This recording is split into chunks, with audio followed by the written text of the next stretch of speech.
5 times a day, every day, over 1 billion Muslims bow down and recite a prayer to Allah, given to them by Muhammad, their prophet. Every day, 5 times a day, they face a black rock in the holy city of Mecca and submit themselves afresh to the religion of Islam. Every day, they bow as a corporate group all around the world to express their solidarity as followers of Islam, for whom Muhammad is their prophet, the Quran is their scripture, and Mecca is their holy city.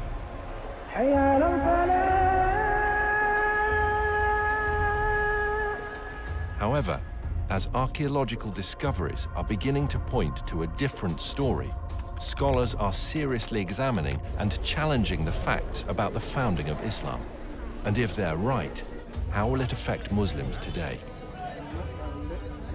We have tools at our disposal that have never been available before. Modern technology is allowing us to reconstruct the opening years of Islam and to understand things that have puzzled historians for years. All over the world, universities, museums, and libraries are putting ancient books and writings on the internet for scholars to access. Now we can check these ancient manuscripts with just a few clicks of a mouse. Today, both academics and amateurs alike can accurately check via satellite locations and details that would previously have taken huge expense and effort, and can share them instantly around the world via social media and academic forums. So, now for the very first time, a whole new era of research surrounding the founding of Islam is coming to light, and we can piece together what really happened in Arabia 1500 years ago.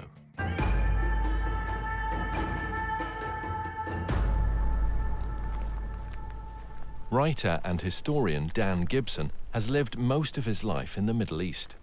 He has extensively researched the peoples and places of the ancient world before Islam. I first came to Arabia in my early 20s, and I've spent more than 30 years exploring every corner of this amazing part of the world, piecing together evidence for a radical new theory, which I believe will change our understanding of the past. Years of study have led me to the conclusion that Islam began somewhere other than where the conventional histories suppose, and that in early Islamic writings there are clues and references that reveal the hidden truth about the Mecca mystery. Back in 2002, I had occasion to visit a conference on Nabatean studies organized here by the Al Hussein bin Talal University. During the conference, I had occasion to speak with leading archaeologists from Saudi Arabia and from Jordan. I asked them specifically about the archaeological record in Mecca.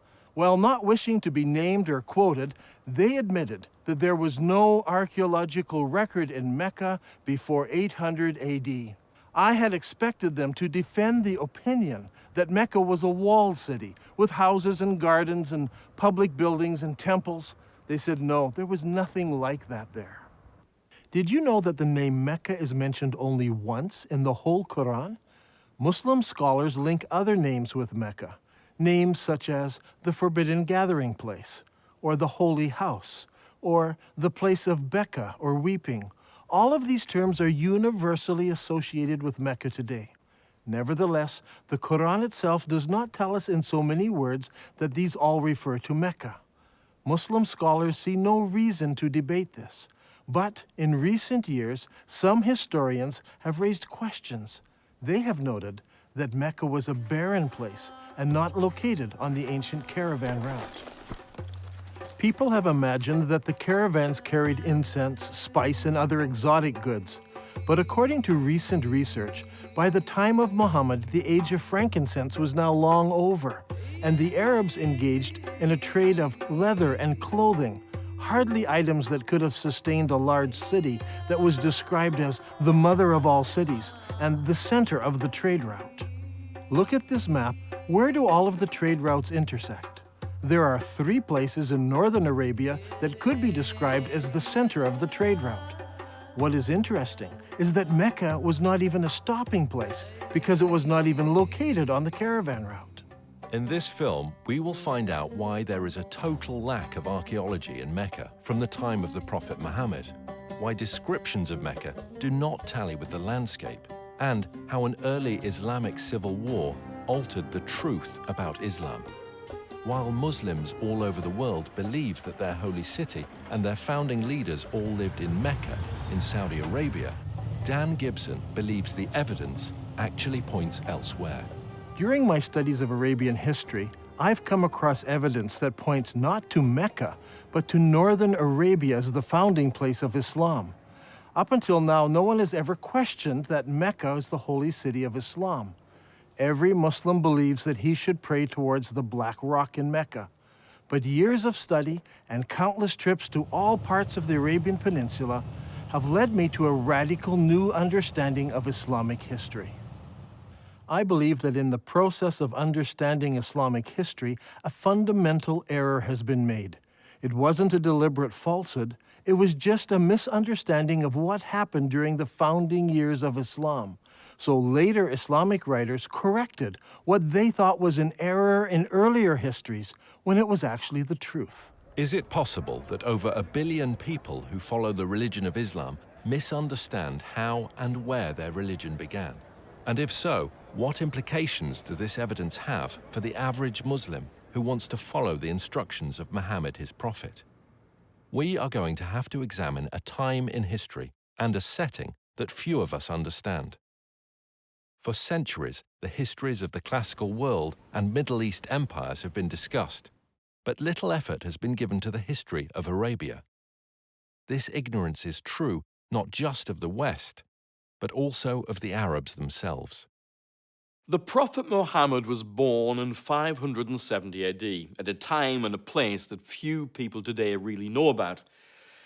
His grandfather and his father were Nabatean merchants, and in fact Muhammad himself married a merchant woman. One day, Muhammad was meditating in a cave and an angel visited him. The angel taught him words of praise to Allah. Later, his wife convinced Muhammad that it really had been an angel and he was in fact called to be a prophet of God. During his lifetime, he had many visits from the same angel, and each time there was a new revelation. These revelations from the whole of the lifetime of Muhammad become gathered together to what we know today as the Quran. Adel Ishemeri studied Islam at the Islamic College in Kuwait. Over the years, he and Dan have formed a good friendship and have often found themselves drawn into deep discussion about faith and its history. كانت رسالة محمد هي أن في إله واحد وأن هو آخر الأنبياء الذي أرسلهم الله. وهذا الشيء أغضب كثير من المتواجدين في مكة بسبب أنهم كانوا يعبدون آلهة أخرى وهي الأصنام. كثير من الأصنام كان موجود هناك وكانوا يعبدون هذه الآلهة. ولهذا السبب بسبب غضب الناس عليهم صار اضطهاد على محمد وعلى القلة من أتباعه. فقرر محمد وأتباعه الهجرة إلى المدينة. Muhammad and his followers suffered persecution. So he and a few of his followers fled to Medina. Now that city actually converted to Islam and Muhammad established a government there. And in fact, we can date the Muslim calendar from this period of time. Shortly after this, his followers started attacking caravans, growing in power, growing in number, until eventually more and more people joined them, to the point where they became an expanded military presence, in fact, throughout the whole of Arabia. Muhammad gave his vision of taking Islam to the entire world. However, he died unexpectedly. And at that point, disputes broke out, leading to civil wars. But despite these differences and these divisions, there was the continued dream of expanding the faith to the whole of the world. Eventually, much of North Africa and Central Asia became under the control of Islam. And today, Islam is the second largest of the world's religions. Today, all over the Middle East, when construction companies want to dig for a foundation, there should be someone present from the Ministry of Antiquities. It doesn't matter if you're in Jerusalem, Damascus, or Amman, Jordan. Wherever you dig, the chances are you will expose an ancient site of some sort. In the city of Mecca in Saudi Arabia, developers are digging all over.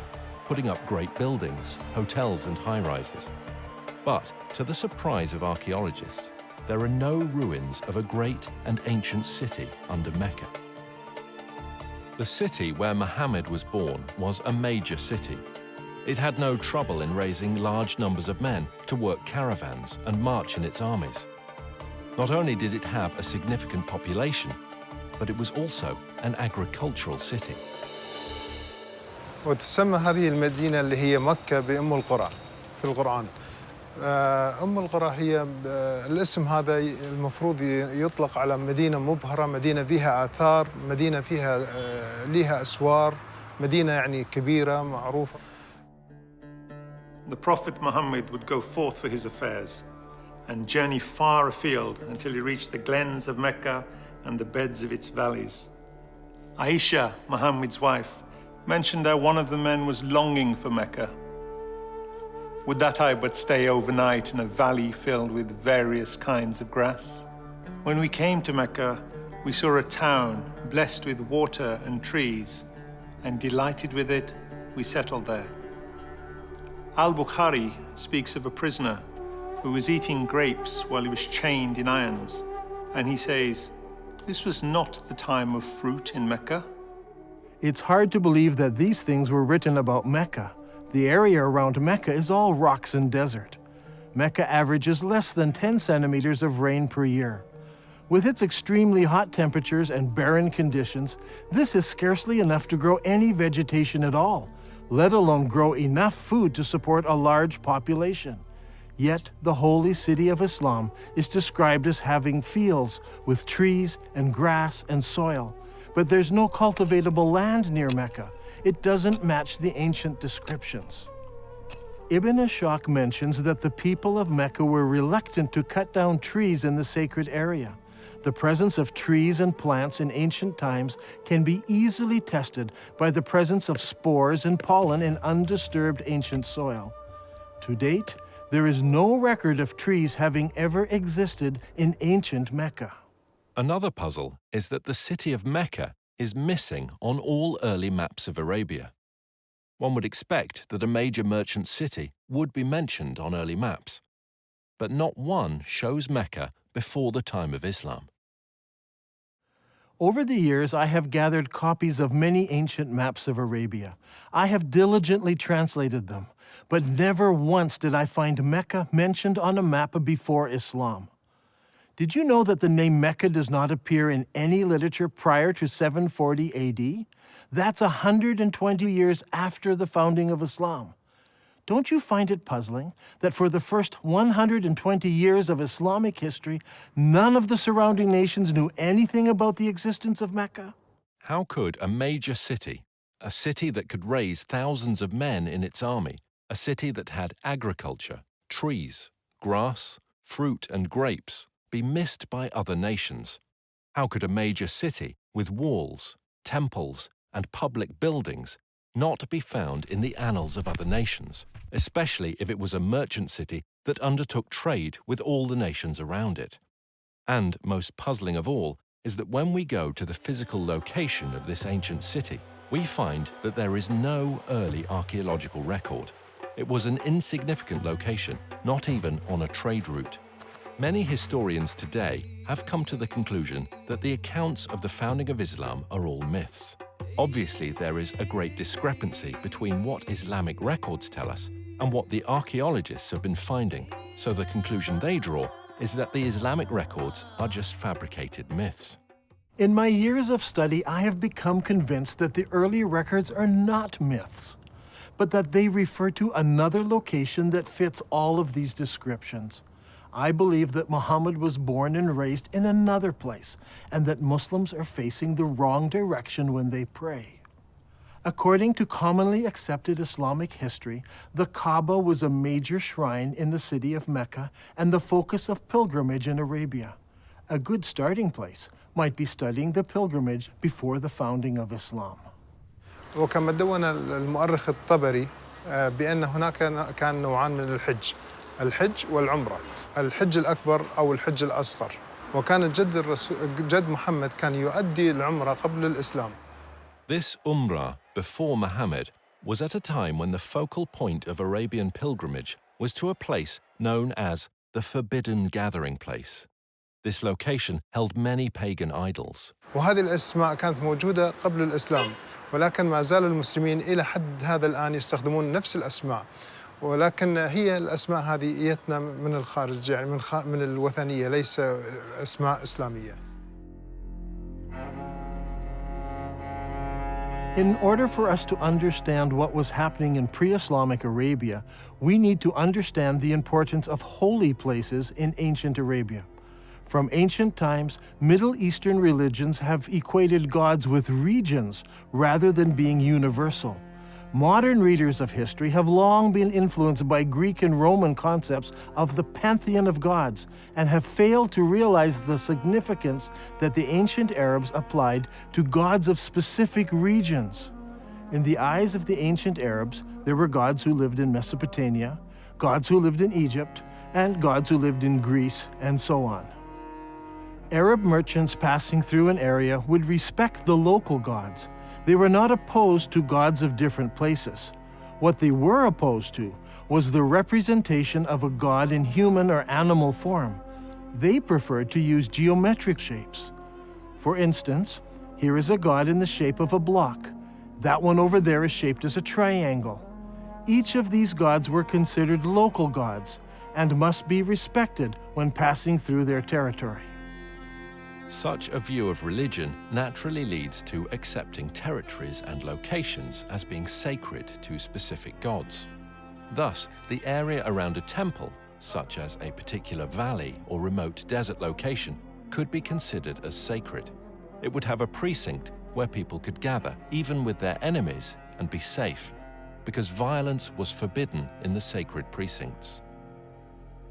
When tourists enter the majestic beauty of Wadi Rum here in southern Jordan, they're so often taken up with the exquisite beauty of this valley and the rugged mountains that they miss a temple dedicated to the goddess Lat, or Allat as some call her.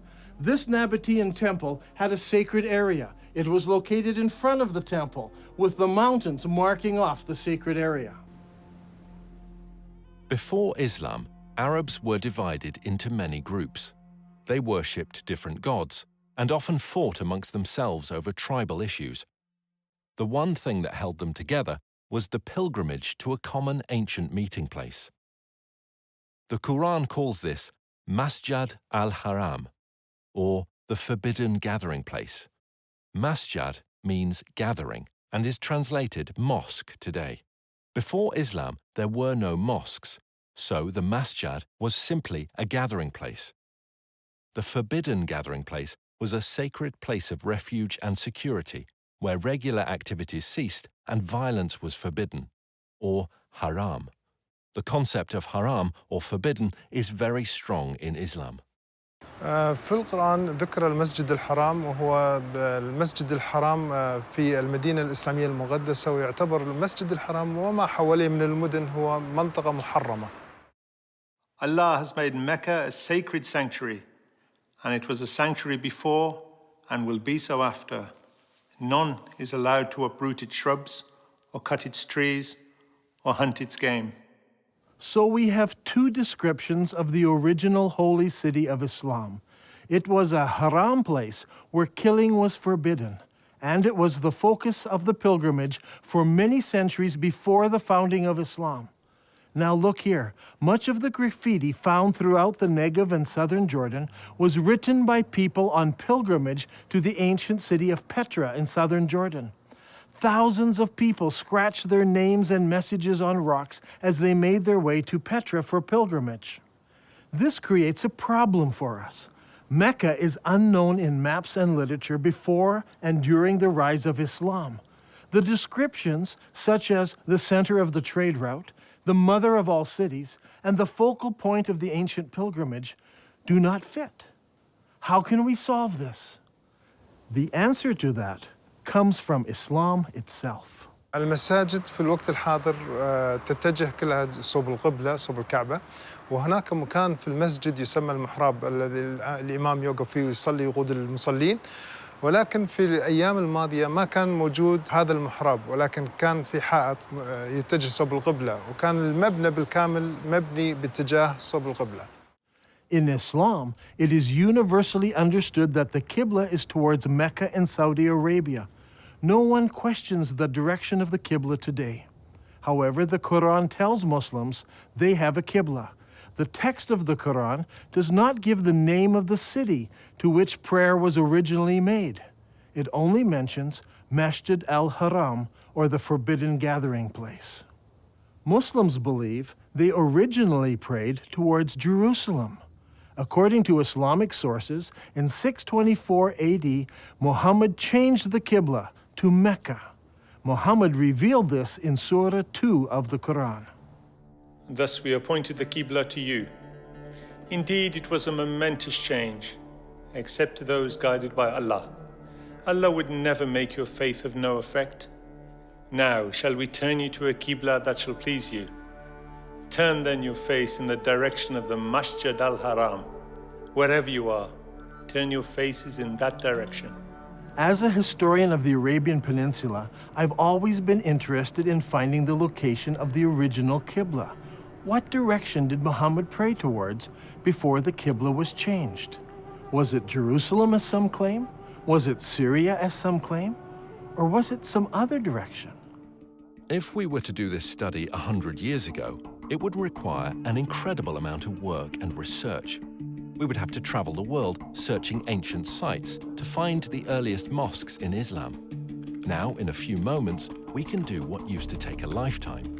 Google Earth lets us look down on sites from space, and websites like ArcNet can combine the research of hundreds of students and professors. We can examine structures based on various criteria.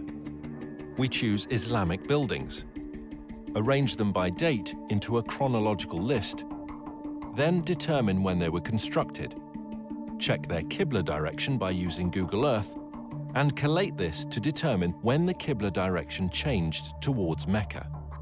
This will give us solid data to work with.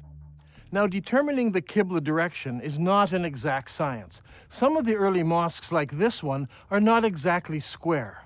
So researchers need to find the Qibla wall and project 90 degrees from that wall.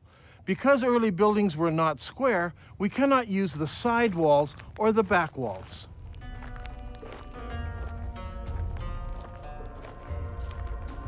This is the mihrab of an old mosque.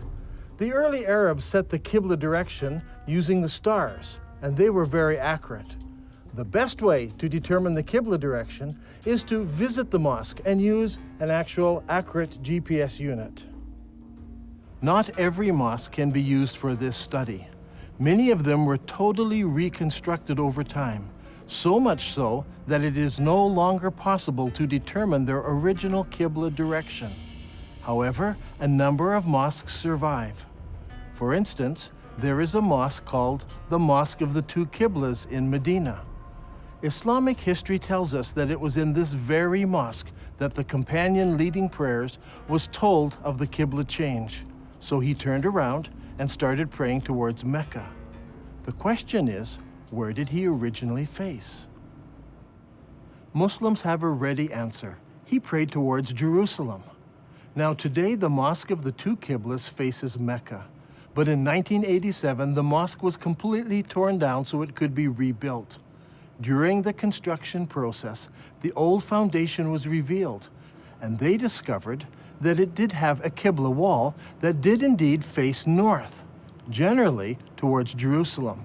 And so Muslims believe originally the Qibla was towards Jerusalem. There is a simple way that this can be put to the test. If we go to the earliest mosques that were built, where we can identify their direction of prayer, we can plot them on a map and see if their lines converge. We'll find one of three things. They all point in different directions. They all point to Jerusalem, or they all point to another location. After the Mosque of the Two Qiblas in Saudi Arabia, there are a further 11 early surviving mosques that we can research. These are located in China, Egypt, southern Jordan, Lebanon, Central Jordan, Yemen, Israel, Iraq, Jerusalem, West Bank, and lastly, Lebanon. So, if we go in the order that they were built, the second surviving mosque was built in Guangzhou, China. Guangzhou is the modern name for what was known as the city of Canton. When Marco Polo reached this city in 1300 AD, he discovered over 100,000 Arab and Persian merchants living there. You see, the Arabs had been trading with the Chinese for hundreds and hundreds of years. This is all well documented. And so Abu Waqas, an uncle of Muhammad, traveled to China on a trade mission. And according to Chinese manuscripts, he built a mosque for the Arabs in Canton in 627 AD, or 6 years after the founding of Islam. I personally examined this mosque and used a GPS unit to determine the mosque's Qibla direction. What I found was surprising. This mosque does not face Mecca. It faces 12 degrees north of Mecca, meaning that it does not face Jerusalem either. Its Qibla passes south of Jerusalem. The next mosque was built in 641 AD, about 20 years after the founding of Islam, in the town of Fustat, just outside of Cairo. This mosque was rebuilt and enlarged several times, so that today the original foundation is no longer evident. However, a description of the original ground plan of the mosque survives, and the Islamic records tell us that the first Qibla pointed east and later had to be corrected towards the south, towards Mecca. The next surviving Islamic building is the Umayyad Palace, built here at Humayma in southern Jordan. Around 700 AD, or about 80 years after the founding of Islam, the Abbas family built a large manor house here. This house had no special mosque area. Rather, the faithful would line up here in the courtyard to pray. This house has a Qibla direction, but it is not towards Jerusalem. The following year, a new mosque was built in Baalbek in Lebanon. Notice that its Qibla does not point to Mecca. 1 year later, the Umayyads built a large and impressive mosque here on the citadel in Amman, Jordan. This mosque points south. Mecca is over there. A couple of years after this, in 705 AD, or 84 years after the founding of Islam, Muslims constructed the Great Mosque of Sana'a in the capital city of Yemen. While this mosque points in the general direction of Mecca, it actually points to the west of Jerusalem. The following year, in 706 AD, the Umayyad Muslim rulers built Khirbat al-Minya, a large palace complex in Israel on the shores of Galilee. This palace complex had a specific room used as a mosque. According to the inscription set into a gateway, it was built 87 years after the founding of Islam by the Muslim ruler Al-Walid.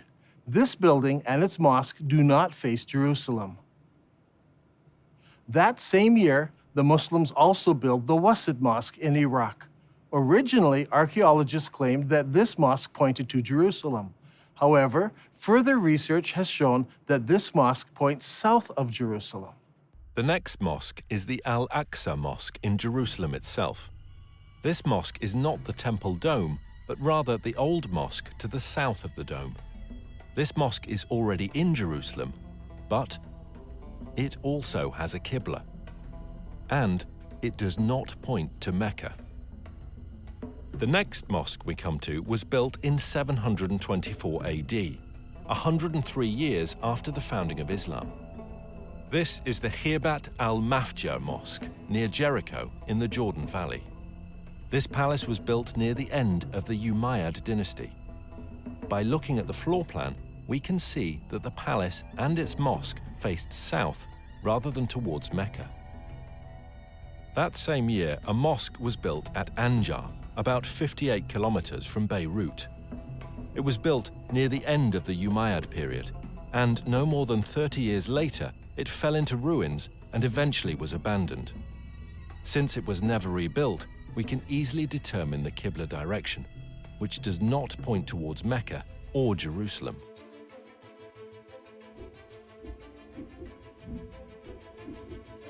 Now, let's put this all together onto one map.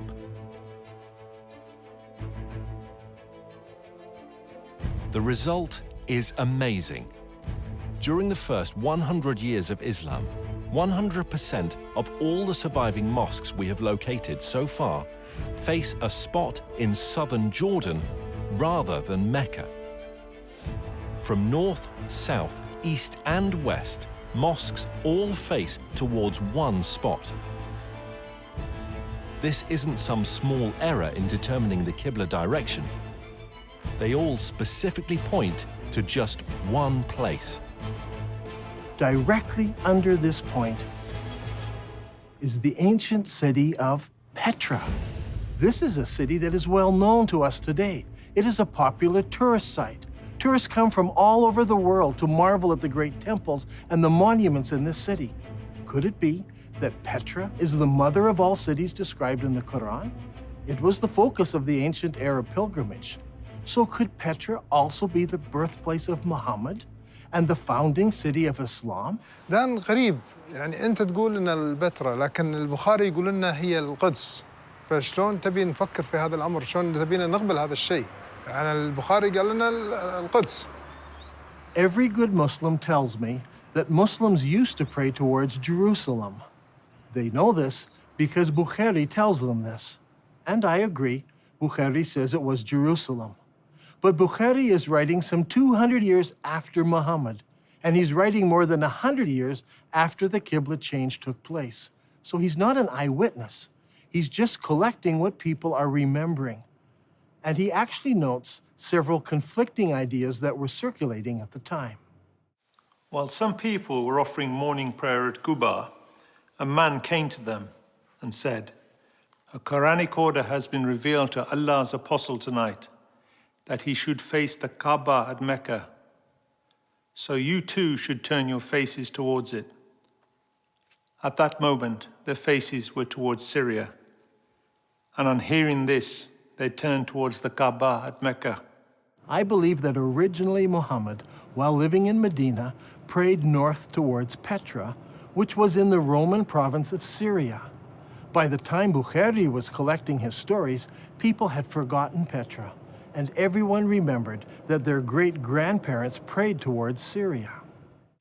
دان القرآن يقول لنا مسجد الحرام في بكة. فيا ترى بكة وين موقعها الحقيقي؟ Those who bring up the argument about Becca raise an interesting point. I agree that in Islamic literature, the name Becca is synonymous with the first holy city of Islam. When Muhammad was a young man, the people decided to rebuild the Kaaba. In the rubble, they found several building blocks with inscriptions written in Syriac, the language of the Nabateans. They found a Jew who could translate it for them. "I am Allah, the Lord of Bika. I created it on the day that I created heaven and earth and formed the sun and moon, and I surrounded it with 7 pious angels. It will stand whilst its 2 mountains stand as a blessing to its people with milk and water." The word Becca is an ancient Semitic word which means to weep or lament. If a location was assigned the title Becca, it would mean the place of weeping. The name Becca has never been used of Jerusalem. It appears only once in the Bible in Psalm 84. Here it is used in reference to a valley of weeping. But the Quran also speaks of a valley of weeping, where Hagar was weeping over Ishmael. The Quran places this story in Becca, which is the early name for the place where the Kaaba was built. Surely this location was not Jerusalem, which is built on top of a mountain and not in a valley. I think the answer is quite simple. There were many major earthquakes in Petra, such as the one in 551 AD, only 19 years before Muhammad was born. We are told that during that earthquake, much of Petra was destroyed. Petra could have been called the Valley of Becca because so many people were killed over so many years from all the earthquakes. If Petra is the holy city of Islam, then there should be evidence of Muhammad's tribe, the Quraysh, around Petra. If Dan Gibson can find Muhammad's tribe, it will greatly support his theory that Muhammad was from the Petra region and not from Mecca.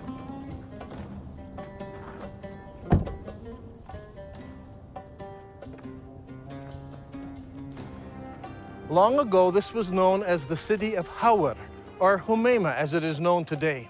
Archaeologists have uncovered a farmhouse belonging to the Abbasid family and a mosque built some time later. When the Muslims of Iraq defeated the Umayyads of Damascus, they wanted a member of Muhammad's family to support and legitimize their revolt. And so they came here to Humayma, 27 miles from Petra. It was here that they found Muhammad's family and the Quraysh tribe.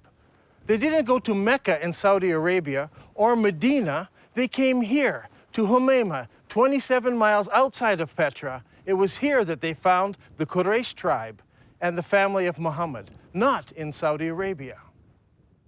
So far, we have discovered that the early mosques of Islam all faced the ancient city of Petra.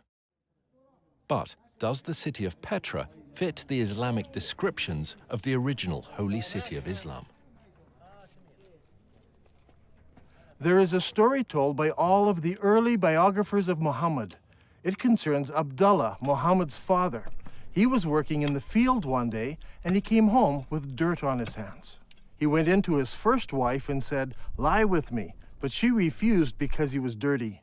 So he went out, washed off the soil, went into his next wife, Amina. She conceived, and in this way, Muhammad was born. What is important to us about this story is that all of the early writers use the same word for the dirt on Abdullah's hands. They all use an Arabic word for soil, especially the soil of a cultivated plot or field. The problem is, there is no cultivatable land near Mecca. However, when we come to Petra, we discover that Petra had water, fields, and trees. According to archaeologists, there were private and public gardens, as well as running water brought into the city through aqueducts and clay pipes. Archaeologists have described fruit trees, grapes, and gardens existing in ancient Petra.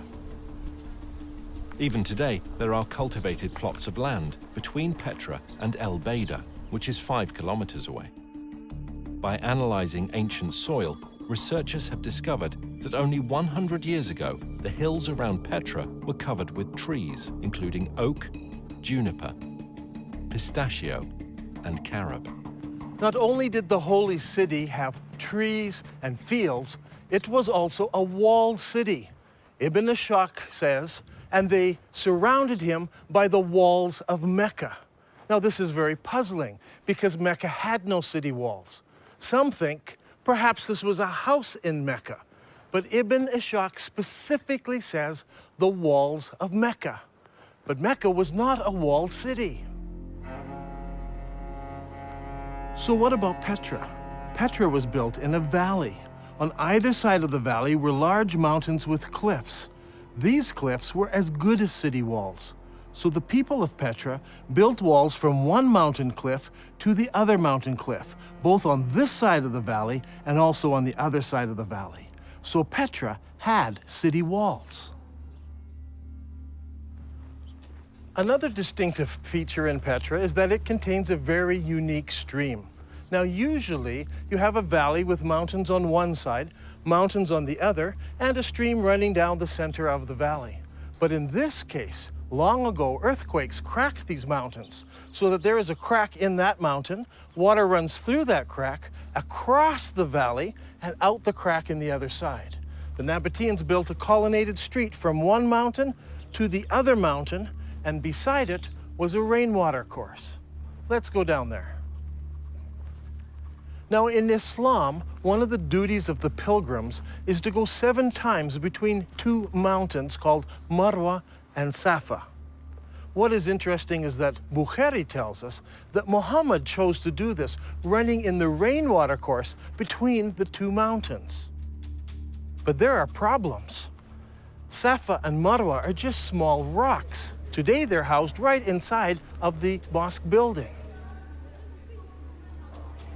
As you can see on this drawing, there was no rainwater course between these two rocks. But here in Petra, the description fits exactly from one mountain to the other. There are 4 ways into the Petra Basin. Since Petra is in a valley, one could enter from either end of the valley. During the year of the contest of Mecca, the Prophet entered Mecca through its upper part. But there were also other ways of entering Petra. The ancient records tell us that the holy city could be entered and exited by a crack in the rocks. In Arabic, this is called a thaniya. Al-Bukhari mentions this several times.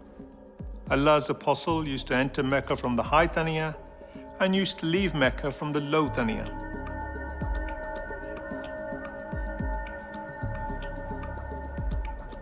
The Prophet went on advancing till he reached the Thaniya through which one would go to them, that is, the people of Quraysh. There are 2 thaniya entrances. One of these is the famous Sikh that tourists pass through to enter the city. The other is on the far side of the colonnaded street and leads into a maze of canyons that eventually empty out into Wadi Araba below the Dead Sea. Petra also has many temples. Over here is what is known today as the Temple of the Winged Lions, or the Temple to Al-Uzza. Behind me is what is known as Kesser al-Bint today, or the temple to the god Dushera. This short chain of mountains here was the home to the god, and here in the very heart of the mountains is the temple to this god, El-Dushera. Now, Ibn Hisham relates to us a very interesting story. It's very early in Islamic history. Only a few people have converted to Islam at this time. One of those was a man known as Al-Tufail bin Amr of Mecca.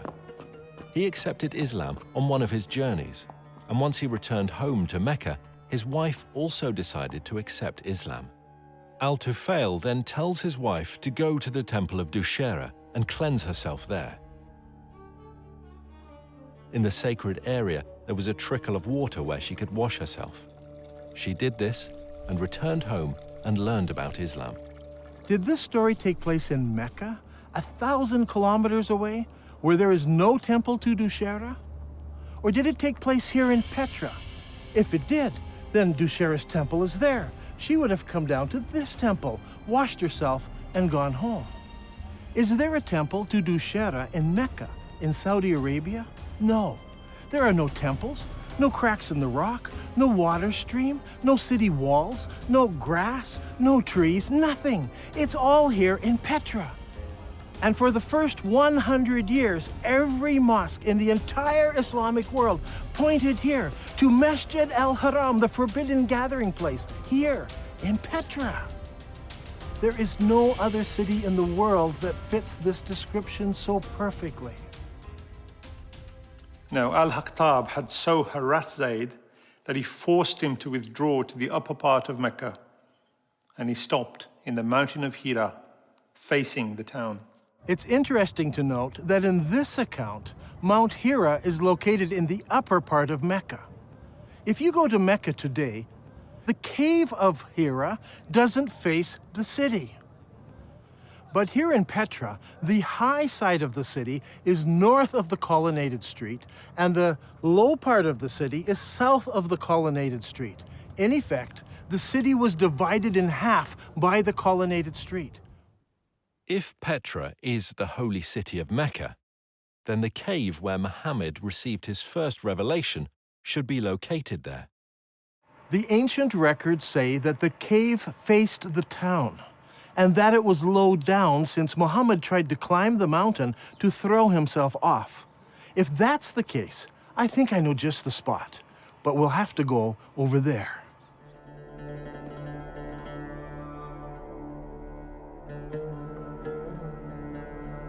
Here in this cave, we can see where there are many various god blocks.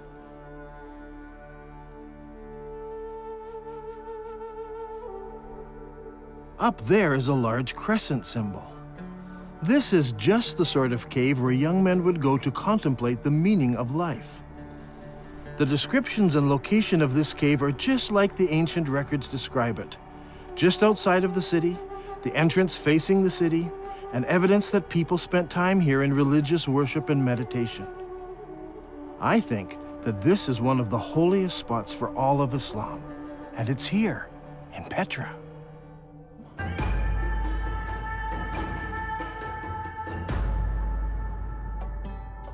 The Quran commands every Muslim to face the forbidden gathering place when they pray.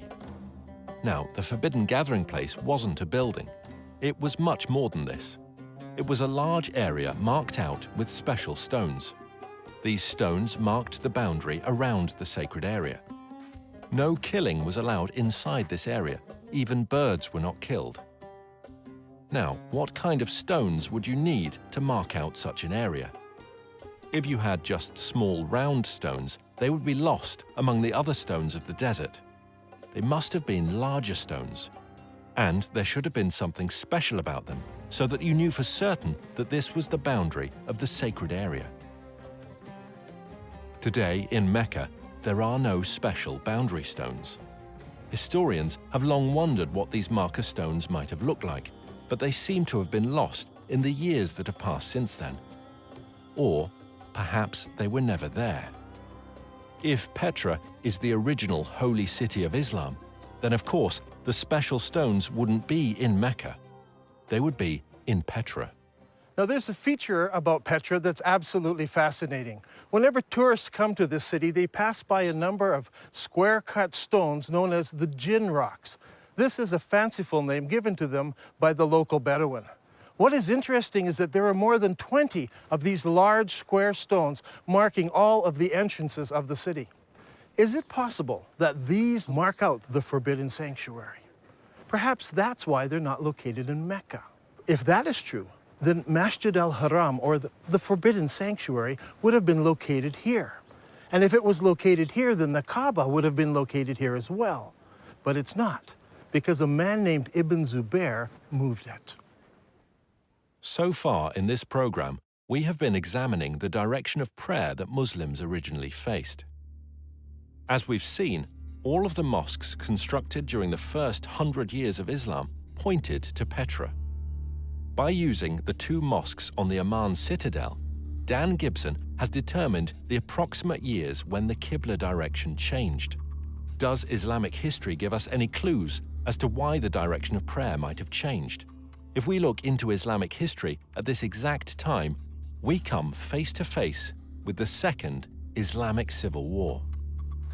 حصلت حروب كثيرة في الإسلام، ولكن أيضاً حصلت حروب أهلية بينهم بسبة الخلافة بعد وفاة محمد.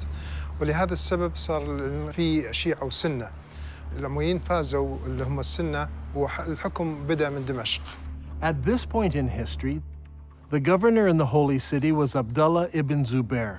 He was particularly unhappy. In his eyes, the holy city was the most important city of Islam, the mother of all cities. But the Umayyad rulers chose Damascus as the new capital city, and a lot of people were unhappy with the corruption and the infighting in Damascus. So in 683 AD, about 64 years after the founding of Islam, Ibn Zubair declared himself caliph in the holy city, and that started the Second Islamic Civil War. The Umayyads reacted strongly and sent an army against the holy city. Ibn Zubayr then did a shocking thing. He destroyed the Kaaba, the ancient holy shrine of Islam. Ibn Zubayr then demolished the Kaaba sanctuary until he had leveled it to the ground and dug out its foundation. Then he placed the black stone beside it in a wooden stand in a strip of silk. The Umayyads fought against Ibn Zubayr and his companions, but after 40 days, news arrived that the ruling caliph in Damascus had died. Now, the Umayyad generals insisted that the battle wasn't over, but that they must return to Damascus so that a new caliph could be established. The members of the Umayyad royal family had come to the battle as well, and they insisted that they must return to Damascus under the protection of the entire army, so the whole army marches off. The problem we face here is one of timing. The Islamic records are quite clear that when the Caliph died, his 13-year-old son ruled in his place. Al-Tabari, Volume 20, tells us specifically that his son survived only 40 days after his father died before he too was killed. During this time, the armies from the Holy City returned to Damascus. Now, a slow-moving army would have taken many days to cover the 1,400-kilometer trek across the desert from Mecca in Saudi Arabia to Damascus in Syria. If the army could move at 20 miles a day, it still would have taken them 43 days. When you add up the time the messenger took to bring the message, the time it took for the army to decide to return and get mobilized, and the 43-day march, there is simply not enough time. Mecca is too far away to be believable. However, if the holy city was Petra, then the distances would all be drastically reduced. This problem of distances plagues Islamic history again and again. Mecca in Saudi Arabia is simply too far removed to fit many of the stories in early Islamic history. Now, with the lull in the war, Ibn Zubayr had time to rebuild his defenses and prepare for the return of the Umayyad army. Now I want to show you something. Here are some of the volumes of Al-Tabari's History of Islam. Al-Tabari managed to collect a massive amount of material that he writes about what happened during each year of Islamic history. He devotes whole chapters, sometimes 2 chapters, to every year. But then something strange happens. The battle for the Holy City takes place over several years, but year 70 of Islamic history is of great importance. Now notice, Al-Tabari spends 15 pages describing what happens in year 69, and he spends 27 pages describing what happens in year 71. But where is year 70? Look at this. For year 70, Al-Tabari only records a few lines of text. Did he not find any more information for this year? Or did later editors censor this year from Al-Tabari's record? Only a few lines, but what he records gives us a few tantalizing details. It tells us that Musa'ib ibn Zubair, apparently a brother of Abdullah, brings supplies to the Holy City. Were these supplies military equipment? No, it says he brought many horses and camels. I believe that this is the year that the followers of Ibn Zubair moved south from Petra to the deserts of Arabia to find a place where they could hold out against the Umayyad forces. All details of this year have been removed from Al-Tabari's history. But we know that they obtained many horses and camels, which would have no other purpose than to move many of the people out of the city. This lull in the war continued into the next year. So Ibn Zubair took advantage of the break to undertake a religious project. He decided to rebuild the Kaaba. But Al-Tabari does not tell us where the new Kaaba was constructed. Was it in Petra? Or was it in a new, safer location in faraway Mecca? I believe that the new Kaaba was built in Saudi Arabia, and that the black rock was moved there for safekeeping. So even if Ibn Zubair lost the holy city, he still had the rock and a new Kaaba. After a new caliph was established, the Umayyad army returned. This time the army was bigger, and the Umayyads brought large weapons of war with them. Among them, a stone-throwing machine called a manjanik. The war between Ibn Zubayr and al-Hajjaj took place for 6 months and 17 nights in the hollow of Mecca. Yusuf ibn Mahak said, "I saw the manjanik with which stones were being hurled. The sky was thundering and lightning, and the sound of the thunder and lightning rose above that of the stones, so that it masked it."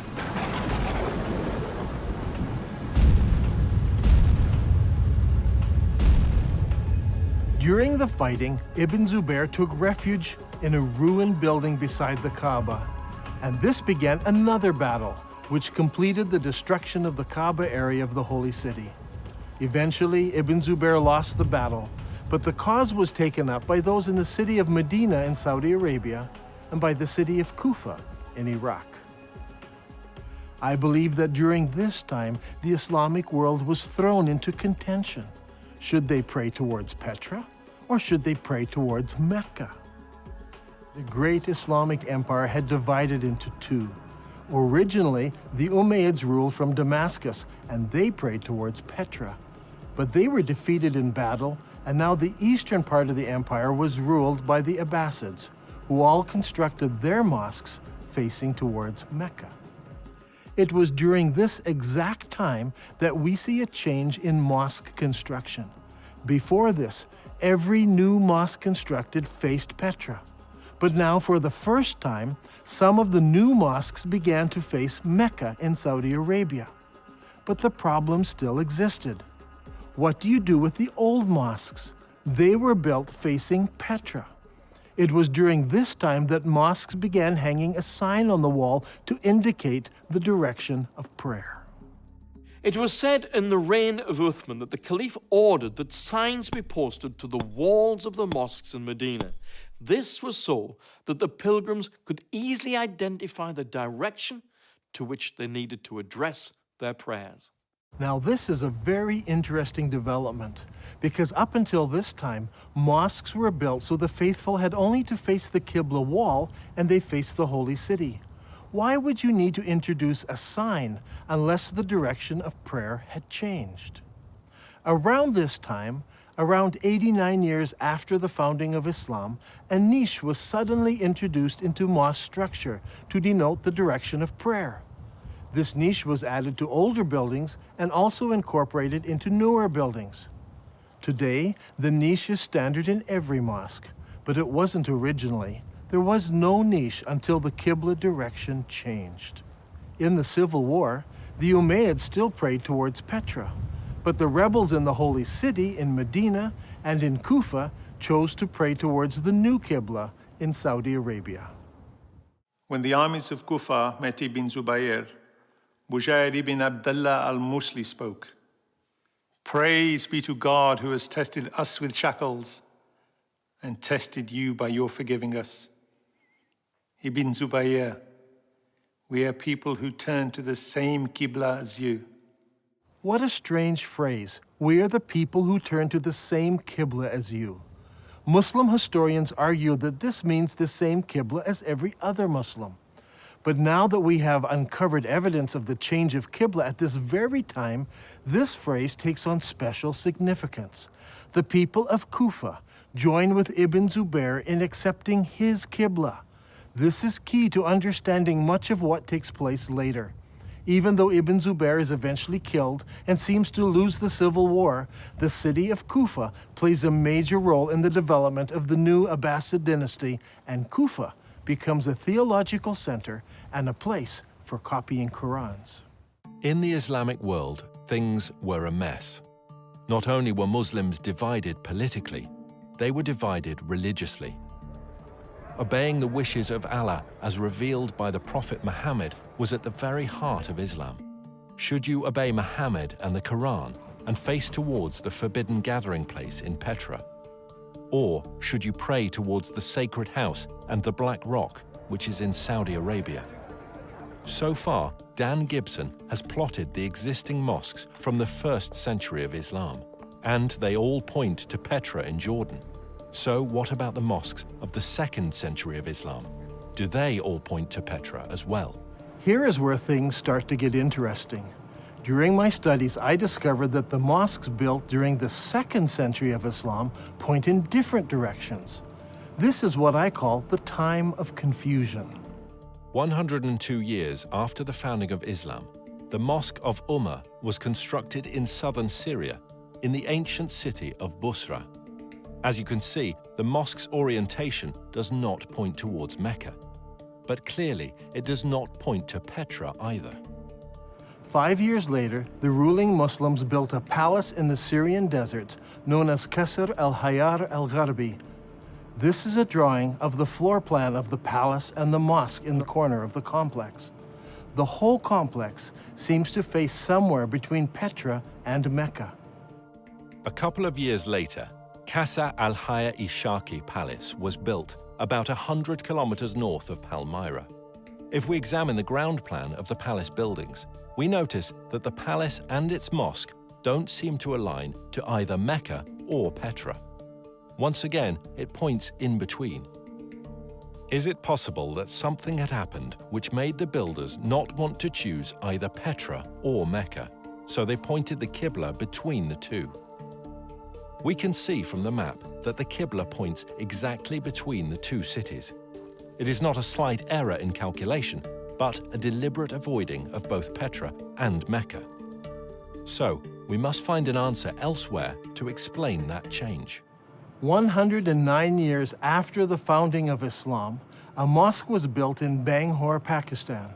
Like all of the other mosques of the period, it had only a Qibla wall without a niche. This mosque, however, pointed towards Mecca in Saudi Arabia. Here we have the very first mosque that we can identify as pointing to Mecca. There may have been others built that no longer exist, but this mosque is significant because it's the earliest surviving mosque that we can truly say faced Mecca in Saudi Arabia. And, what is astounding, is that it was built about 100 years after the death of Muhammad. This is very late for Muslim historians, and it is going to cause traditional Islamic history all kinds of trouble. One of the most important buildings in our study is found here on the citadel of Amman, Jordan. This Umayyad palace was built about 122 years after the founding of Islam. Now, if you remember, we looked at an Umayyad mosque built over here.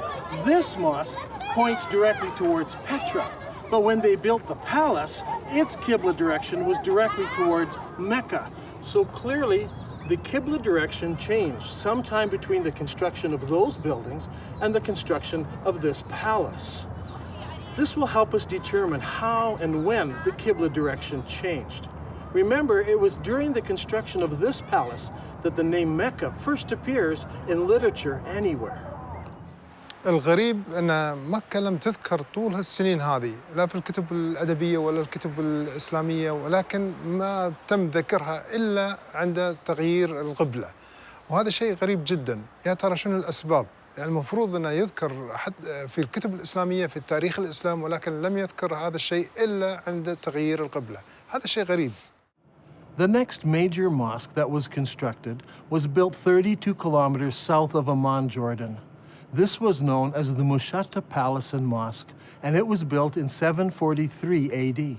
As you can see, it was a very large and impressive Umayyad palace, with the mosque located in the southern part of the structure, facing Petra.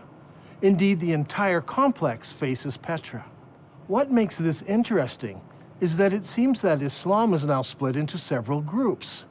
There were the traditionalists, who built their mosques like this one, facing Petra. But there were reformers whose mosques face Mecca. And there were others who were not in either group, and they refused to select either of those qiblas. During this time, a significant change took place in Islamic history.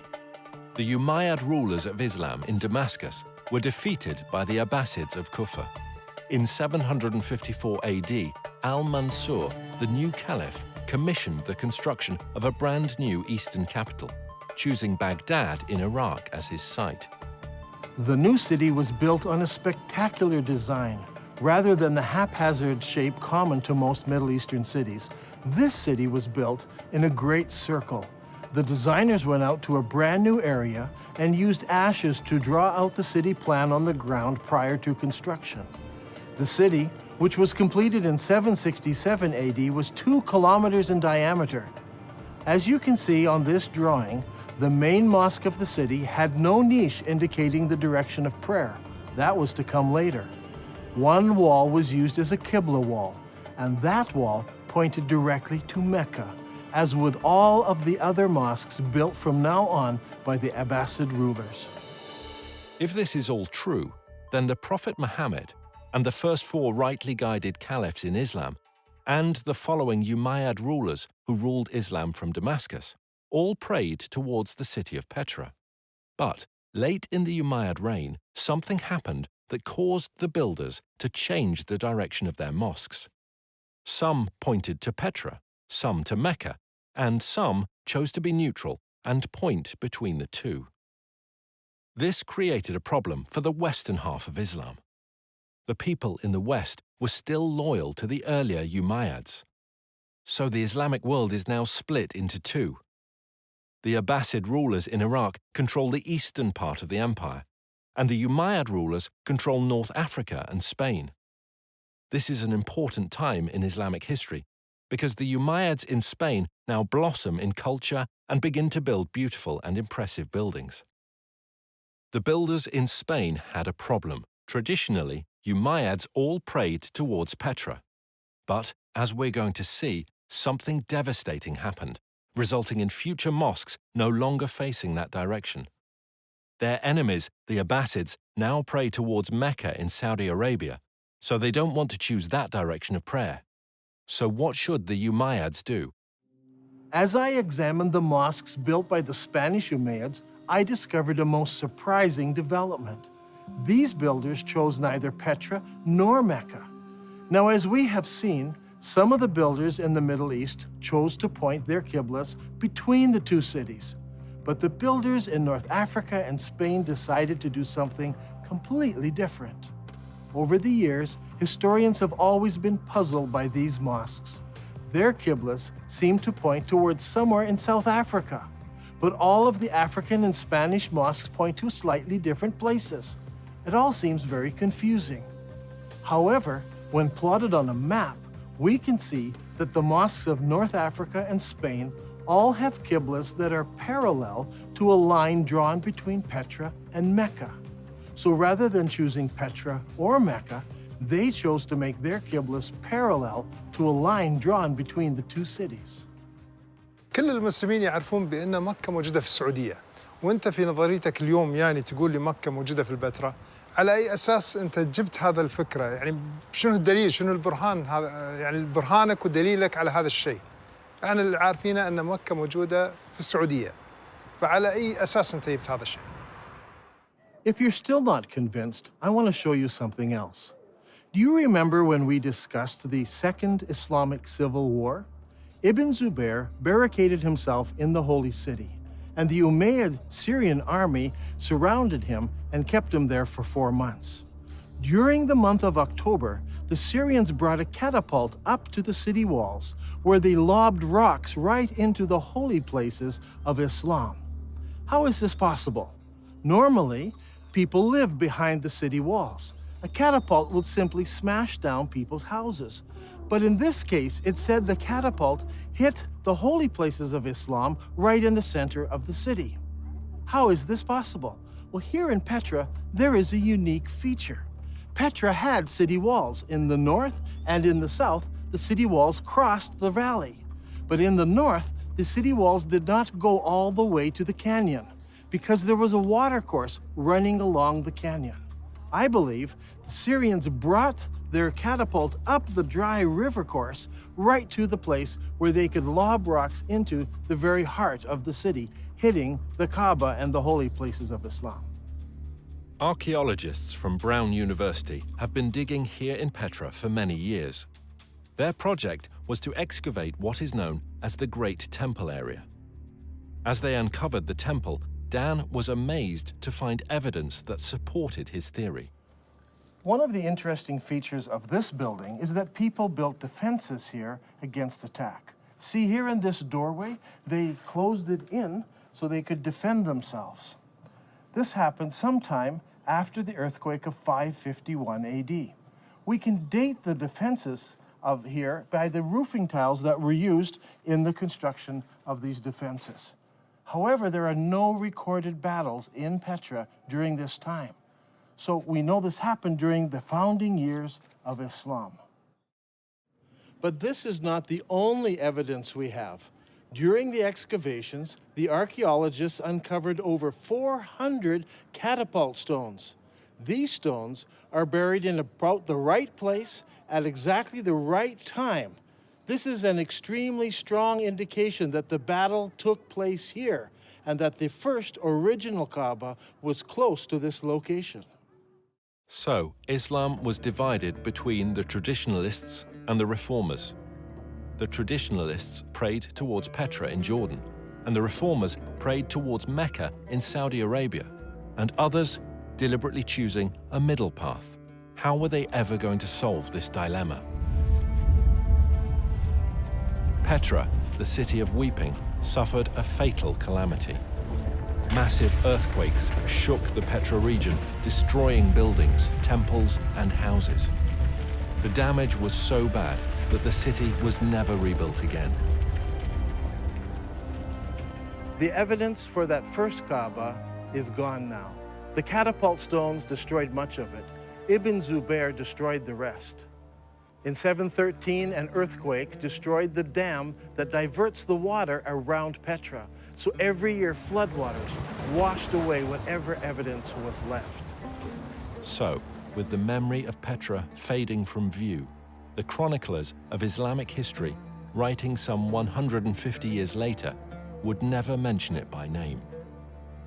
In time, the memories of these two locations became merged into one, that of Mecca in Saudi Arabia. From now on, all Qiblas would point here. It wasn't until modern archaeological tools, satellite photos, and the internet allowed the networking of historians, academics, and scholars around the world to start piecing together a different picture. هذا الأمر غريب، يعني أول مرة نسمع فيه، يعني شلون المسلمين تبيهم يصدقون في هذا الشيء المكتوب، يعني غريبة، ليش ما مذكور في الكتب الإسلامية ولا مذكور في كتب التاريخ؟ شلون نسوا ولا يعني يا ترى هل تناسوا ولا نسوا هذا الأمر؟ شلون ما ذكروه؟ شيء غريب. In order to understand the events that influenced the writing of Islamic history, we need to recognize several things. First, it is my belief there was a literary vacuum in the early Islamic empire, created by zealous Muslims who destroyed books and manuscripts, erased inscriptions, burned libraries, and destroyed all literature except the Quran, which was mostly bits and pieces of what people remembered of the revelations that Muhammad gave. This destruction of written material by the Islamic forces has been well documented. One piece of evidence is a letter from 640 AD from the Caliph to General Amru, the leader of the Muslim armies in Egypt, who asked the Caliph what should he do with the thousands of manuscripts he found in warehouses in Alexandria.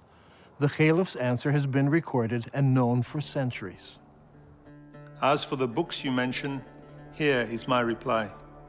If their content is in accordance with the revelations of Allah, we may do without them.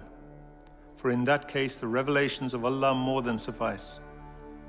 If, on the other hand, they contain matter not in accordance with the revelations of Allah, there can be no need to preserve them. Proceed then and destroy them. The Muslim writer Ibn al-Kifti tells us that the books were distributed to the public baths of Alexandria, where they were used to feed the stoves, which kept the baths comfortably warm. They say it took 6 months to burn all that mass of material. Eutychius, the Patriarch of Constantinople, recorded that there were 4,000 baths that received books from the Alexandrian library. This burning of books, however, did not start in Egypt, but 4 years earlier in Persia. Caliph Umar's army met with the Persian armies in the Battle of Qadisiyah in the year 636 AD. In early January 637, the Muslim advance guard reached the outskirts of Ctesiphon and laid siege to the city for 2 months. Eventually, the city fell and the Muslims occupied it. During the fighting, the palaces and the library at Ctesiphon were deliberately burned. In the end, the only book that managed to survive in Arabia was the glorious Quran. When it comes to the history of the Quran, historians have struggled. It seems that most of the Quran was retained in an oral fashion rather than written form. While the Arabs were great memorizers and had the ability to retain the entirety of the Quran, the retention of materials in an oral tradition suffers from several difficulties. First, the accuracy of the memories of the individuals involved must be perfect. In the case of the Quran, arguments arose over the various verses, how they should be rendered, and if they should or should not be included in the whole. Second, the problem of transferring knowledge from the learned to the novice is often a difficult step. In the case of the Quran, most of the men who memorized the sayings of Muhammad were also warriors. As is often the case, Warriors die in battle, and their knowledge of the Quran perished with them. This is amply illustrated in the Battle of Yamama, when an estimated 450 men who had memorized the Quran were killed. Hudayfa bin al-Yaman came to Uthman at the time when the people of Damascus and the people of Iraq were waging war to conquer Armenia and Azerbaijan. Hudayfa was afraid because the people of Damascus and Iraq had differences in the recitation of the Quran. So he said to Uthman, "O chief of the believers, save this nation before they differ about the revelations." So Uthman sent a message to Hafsa saying, "Send us your manuscript of the Quran so that we may compile the Quranic materials into perfect copies and return the manuscript to you." Hafsa sent it. Then a group of men sat down to create a new copy of the Quran. Uthman said to the 3 Quraysh men, "In case you disagree, write it in the dialect of Quraysh, for the Quran was revealed in their tongue." When several copies were written, Uthman returned the original manuscript to Hafsa. Uthman then sends every Muslim province 1 copy of what's been written, and he orders that all other Quranic material, whether written in fragmentary manuscripts or even in whole copies, that they all be burned. And so the burning continued. This time, even Quranic materials were burnt. But it did not stop the arguing about what should or should not be included in the Quran. When the new Qurans arrived in various provinces, people argued against them. Sa'id bin Thabit said, "A verse from Surah Al-Ahzab was missed when we copied the Quran, and I used to hear Allah's apostle reciting it. So we searched for it and found it with Husayma bin Thabit al-Ansari." These 5 or 6 copies were now the only Qurans in the entire Muslim empire. Uthman's order to burn all other Quranic material tried to wipe out all Qurans everywhere, except the few that were held by the provincial governors. In effect, all non-Muslim books were destroyed, and then the Muslims destroyed all of their own books and writings, except for 5 or 6 copies. Remember, the Islamic Empire at this time stretched from the Atlantic Ocean through the Middle East all the way to Afghanistan, and only 5 or 6 copies of the Quran existed in all those millions of square kilometers. This is what I refer to when I speak of a literary vacuum. Much later, once the Abbasids took control of the Islamic Empire, they recognized this literary vacuum and they set out to correct it. The problem was, they were interested in producing an Abbasid version of Islamic history. So all of the materials produced under the Abbasid control reflected the politically correct version of Abbasid history. These histories and hadiths about the previous 250 or more years were collected, copied, and distributed. Those books that were written earlier were either destroyed or edited by later writers who thought they found errors in them. Under Abbasid rule, massive religious, scientific, and academic projects were undertaken. The Abbasid rulers encouraged scholarly development that would not only present the early years of Islam in a good light, but would also confirm their own right to ruling the empire. During this period of time, we find the great Islamic historians writing their treatise on Islamic history, and they also edit the earlier accounts. For example, we don't have Ibn Ishaq's original biography of Muhammad, as Ibn Hisham, under the Abbasids, corrected what he called grievous errors in the original account. After the editing of Ibn Hisham, the rest of the great Islamic historians began to write their histories, and they present us with an Islamic history that was tailored to suit the religious and political worldview of the Abbasids of their day. Is it possible that Muslims today are victims of an Abbasid cover-up? Did the Abbasids purposely turn Muslims away from praying towards the forbidden gathering place in Petra, as the Quran commands, and make them pray towards the Black Rock, now residing in Mecca? Are Muslims still being misled by Abbasid propaganda? I believe the stage was set when early Muslim leaders gathered together the various scraps of the Quran. The problem wasn't the collection, it was the destruction of anything that opposed their view. There is a great divide here between Western thought and Muslim thought. In Western thought, the later manuscripts are less reliable, as they are copies of copies. We need to go back to earlier source material, as it's more accurate. Muslims, on the other hand, think earlier manuscripts are less reliable, and later manuscripts replace earlier manuscripts. Even in the Quran, later revelations replace or abrogate earlier revelations. Once you allow the concept of abrogation, you open yourself up to accepting all kinds of changes. If the Abbasids tampered with history, did they go so far as tampering with the text of the Quran? For instance, how did the name Mecca get into Surah 48? Abu Bakr, the successor of Muhammad, made the first compilation of Quranic material. Uthman, who followed him, used that collection and then added to it. The historians tell us that even after Uthman had compiled his Quran, people remembered still more verses that Muhammad had revealed. Every time a new Quran came out, it was touted as the most complete Quran. The previous ones were okay, but the newer ones were more complete, with more revelations in them. Did the Abbasids bring out an even more complete Quran that contained mention of Mecca? Today we have many of the Abbasid Kufi Qurans in museums from Istanbul to Samarkand. These Qurans use the Kufic script invented in the city of Kufa. But what about earlier Qurans written in other scripts? I have searched through many of the early Quranic parchments written in pre-Kufic script. It should come as no surprise that none of the pre-Kufic material includes verses about the changing of the Qibla or the city of Mecca.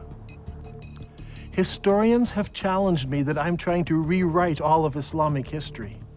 I assure you I'm not trying to do this. I'm only suggesting one small change. Long ago, the holy city of Islam was referred to as Mecca. I believe that name was used for the city of Petra after repeated earthquakes killed many people. After Ibn Zubair moved the Black Stone to Mecca, scribes had only to make one small change to Islamic writing. In Arabic, Mecca is written like this. It's very easy to change the ba to a mim. Watch again. That's all it took. It is virtually undetectable to later readers. Did the Abbasid scribes correct an earlier reference to Mecca in the Quran and make it into Mecca?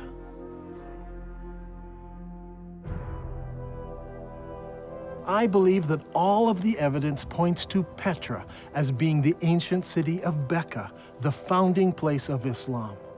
All of the mosques of the first century of Islam point to the forbidden gathering place in Petra, and all of the descriptions fit Petra, not Mecca. Muslims are instructed in the Quran to pray towards the forbidden gathering place. The Quran says nothing about the Black Rock. It is clear that although Dan Gibson's research is rooted in Islamic history, and he has a great affection for the Arabic world, his theories will be challenging to Muslims. As faiths around the globe come under increasing scrutiny to prove the veracity of their origins, all religions need to consider serious research they may find difficult. Islam needs to ask if it is possible that over 1 billion people have been misled by Abbasid propaganda regarding how and where their religion began.